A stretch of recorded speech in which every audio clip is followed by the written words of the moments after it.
Welcome to day 8 in our journey down the road to the NBA trade deadline and the second week of this video series where I'm making a new video every single day for the 2 weeks leading up to the trade deadline is going to be different because the second half of the journey down the road to the trade deadline isn't going to be me proposing crazy trades.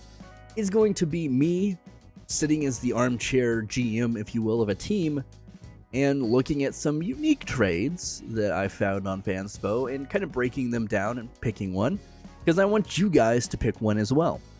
So let me know in the comments down below when you look at these two trades what you think and which one you prefer. So starting off, we're going to take a look here at Mr. Trent Jr., if you will. I guess this is named Trent Jr., posted by this guy up here. For Gary Trent Jr. So the Rockets are going to reach out to the Raptors and say, hey, we'll give you Victor Oladipo's contract, we'll give you Jason Tate, and we're going to give you 3 second-rounders for Gary Trent Jr. This is interesting. The reason I picked this, not only is this expiring money, you're getting another veteran guy you're bringing in who's not like super old, but he's been in the league long enough that you can kind of call him a vet. But he is someone I think you get if you're starting the transition away from Jalen Green. Like, maybe Gary Trent's coming off the bench and serving as the backup shooting guard. But his consistency, at least from just a scoring standpoint, is a lot better than that of Jalen Green. And if I'm a GM, I make this trade thinking this kind of insulates us a little bit for when that Jalen Green trade happens. A lot of emotions are going to run high. A lot of people in Houston like Jalen Green.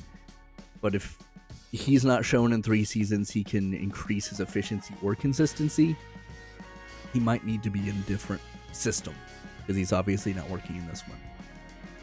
And while those emotions are running high and Gary Trent Jr. does not soothe those emotions, at least your coaching staff are probably not going to be as pissed off about you because they're probably going to like Gary Trent Jr. more anyway. And if this doesn't work out, he's gone in a year. Plus, you get off of Victor Oladipo's contract, which was going to do that anyway, and it's not like Jason Tate's really been blowing it up for you for the most part. You get rid of 3 second-rounders, which are probably not going to be a big deal for you, but the Raptors are kind of in the business right now of taking picks, so this doesn't seem too far out of the realm of possibilities. And while I don't think Gary Trent Jr. pushes the Rockets into the playoffs, I do think it puts them in the play-in much more concretely. Like I said, Gary Trent Jr., a more consistent player. So if Jalen Green's just having a terrible night, put Gary Trent in, and he's probably going to give you similar-ish production that good Jalen Green. So the second trade is with the Knicks, a team that I've talked about relatively recently because, well, they've been on the trade market already. Getting OG Anunoby and coming out and saying, hey, we're looking at trading Evan Fournier's contract and Quentin Grimes. So in this, Anthony Smith up here is trading for Jalen Green. Funny enough, I just mentioned him, didn't I?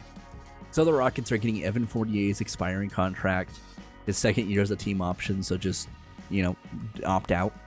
Quentin Grimes is a good shooting guard, and, he's not gotten a ton of minutes for the Knicks, so it's kind of hard to tell, but a lot like Emmanuel Quickley last season, when he was in units more and kind of more in the rotation, those units did pretty well. And then you get Jericho Sims, who's, a big guy. You don't necessarily need him, but it's not bad to have an extra, and, well, he's pretty cheap. And you get 2 first-rounders, which is the Rockets. You don't really need as much, but I'm not going to shy away from getting first-rounders. And it looks like these are unprotected, too, which is even wilder. But if they had some light protections on them, I think that's still reasonable. You're sending the Knicks Jalen Green, who you're partnering alongside one Jalen Brunson. Okay, that's a pretty good start, I would say. OG Anunoby kind of shields him from a defensive standpoint.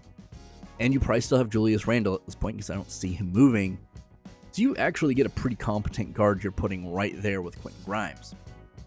Jason Tate and Boban, not a lot going on. I think you could actually get something out of Jason Tate, realistically. he just doesn't have the opportunity a lot of the time. And if injury or something happens, I could see him getting a little bit of run with the Knicks. And then Boban, he's expiring. He's cheap. No one really cares. You're kind of just trading him in Evan Fournier spots, to be honest. The Knicks show they lose a game. But I think if you take most of the responsibility away from Jalen Green, and this has kind of been the approach the Rockets have taken with Fred VanVleet and Dillon Brooks, that maybe he gets better, right? Because if you really look, this is a very similar situation for Jalen Green. And I don't know that the Knicks would do this, to be 100% honest. Like, I think the Rockets would probably say yes, but I don't know that the Knicks do. In Houston, you have Fred VanVleet, who's your primary ball handler for the most part. You have Dillon Brooks, who's your defensive specialist.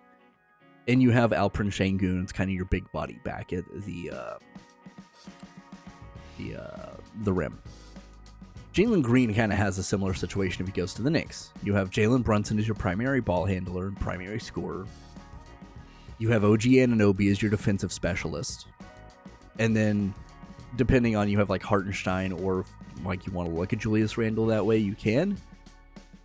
But you're kind of in a similar situation where, you know, on the Rockets, Jalen Green is the second to third scoring option depending on whose night it is.